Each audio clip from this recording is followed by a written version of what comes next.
Trump's approval ratings are in the toilet. But Democrats may be in big trouble, too, especially with the midterms already looming. An eye-opening report from the New York Times reveals the party has been absolutely hemorrhaging voters.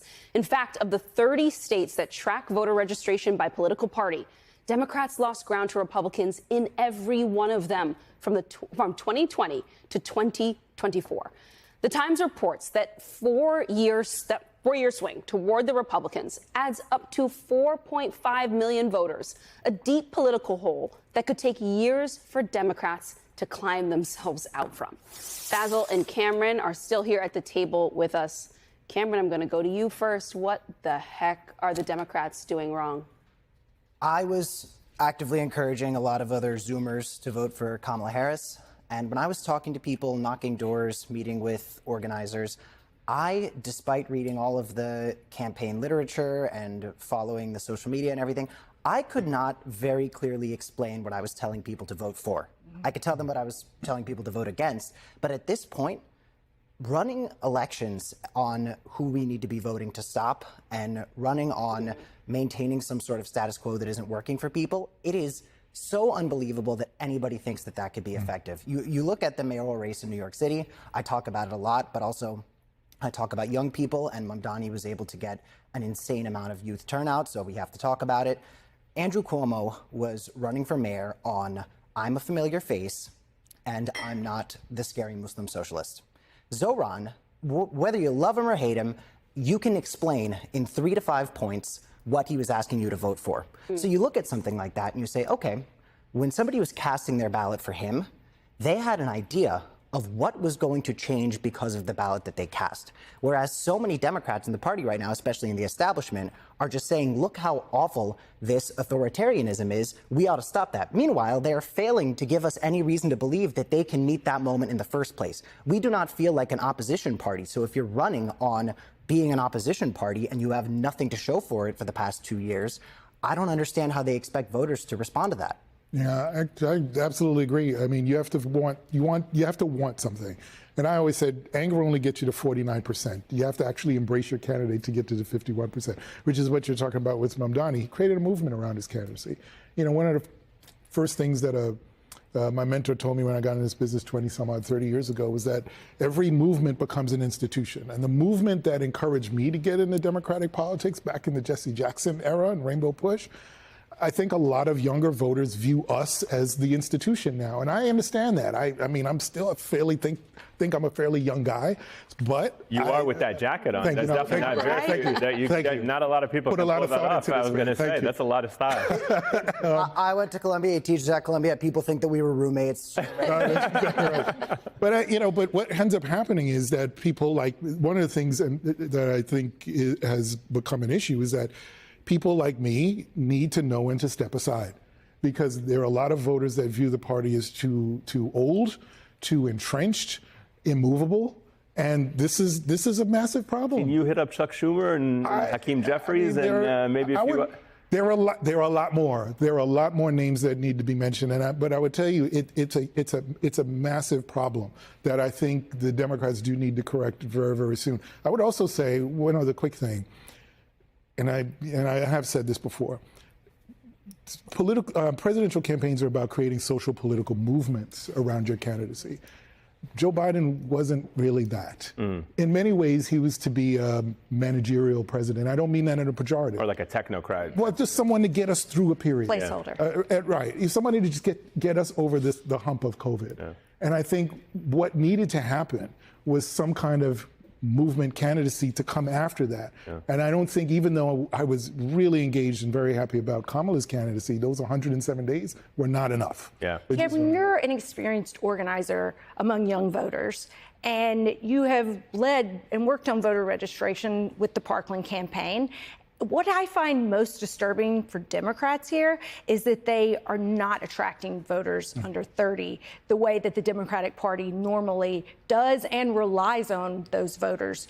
What specifically do you see among your peer group when it comes to the Democrats and their messaging and policies? Well, I think there is, of course, a giant gender divide, because so much of the rightward shift with Gen Z is powered by specifically men. But also I see young people not desperate for young candidates. I mean, so many of the young people I know who don't get excited about the Democratic Party do get excited about Bernie Sanders, one of the oldest guys in the entire world, because he is presenting them with ideas that give them something that makes them feel like they're fighting and makes them feel like we're charting a path forwards. But right now, if I were telling somebody, hey, register to vote with the Democratic Party, and they ask me, what does it mean to be a Democrat? What will I be fighting for?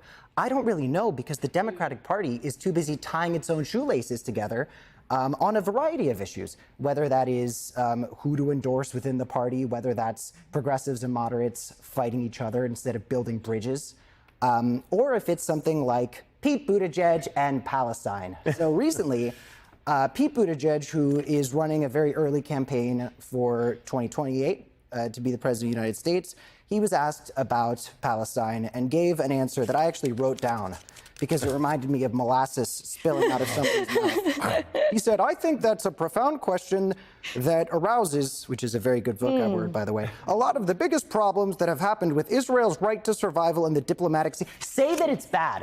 Right. Say that it's bad. Well, okay, hold on. To that point, about saying that it's bad. I don't know if you're going to ask about this or not. Sorry, I didn't mean to cut you off, but since you brought this up, let me play for you what Catherine Clark said about the Gaza issue, and then we'll get your thoughts to it. Take a listen.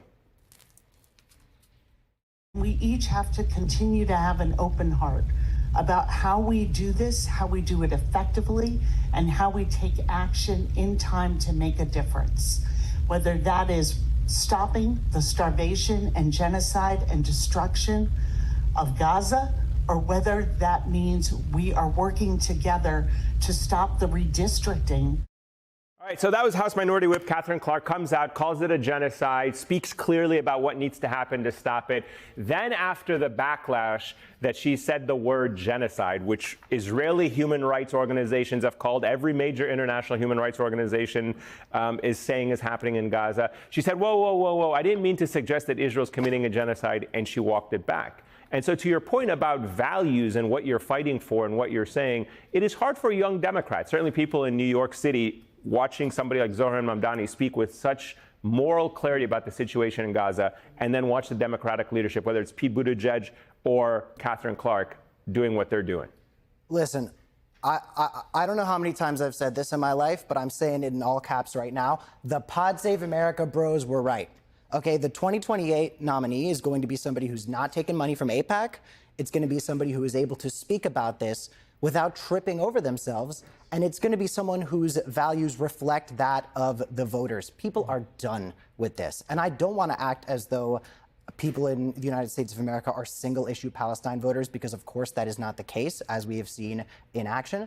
But it's just one of those situations where the Democratic Party has the opportunity to get behind something that morally compels people. And when people feel morally compelled, that can move them to the ballot box. That can get them to take action.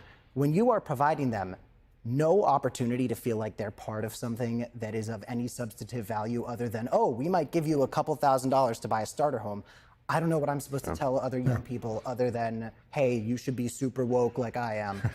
Basil, we don't have a ton of time left, but I do want to ask you, the center-left think tank Third Way put together a list of words that they want Dems to stop using, like privilege, violence, triggering, cisgender, and patriarchy, just to name a few that are on the list. What did you make of this list? So whether or not, like, the soul searching the Democrats need to do is really about a sort of like SAT word list, or if it's something else? It's not about an SAT word list. I mean, they probably spent a lot of money trying to come up with that list. But let me tell you, there is one word there, or one phrase, incarcerated people. It's easy to tell Democrats not to talk about that if you don't know a lot of people who are. Yeah. I happen to know people who've been incarcerated, who are incarcerated. I teach a class on police and criminal justice reform. So don't tell me to not talk about it when it's an issue that impacts my community in a very substantial way, because people in positions of privilege have a way of kind of avoiding jail, but giving people that look like me more time for similar or not as bad offenses. So don't tell me to stop using that language. Don't tell me to stop talking about issues that affect us. What we can do, to sort of piggyback on your point, is talk about what's going on and then find a way to talk about solutions and get everybody behind the solutions. Don't tell me to come and take words out of my mouth when I've spent my entire career as an activist, anyone as an activist, as a leader, to make sure that those words enter our vocabulary. Insane. Yeah, I think a lot of the problem is not the use of the word or the phrase, but the fact you didn't spend time in the communities those phrases, those words are addressing or allegedly are supposed to help. Food insecurity? You can't say food insecurity anymore? Right. I mean, come on. Some of the words I agree with might not be electorally healthy, like birthing person. Like, don't be out of touch and don't be, talking in ways that normal The Americans Democratic don't talk. Party is not out there talking about that. The Democratic Party is not out But there. it never is a comms problem. It's always a policy problem. But also at the that's end of the solved day. when you actually spend time with real people and not just with like donors and fundraisers in the Hamptons or That's right. whatever. That's right. Then you understand the words that you use because you mirror people that you meet and you talk to. Anyway, Basil, Cameron, Thank you, always guys. great to have you guys. Thank you.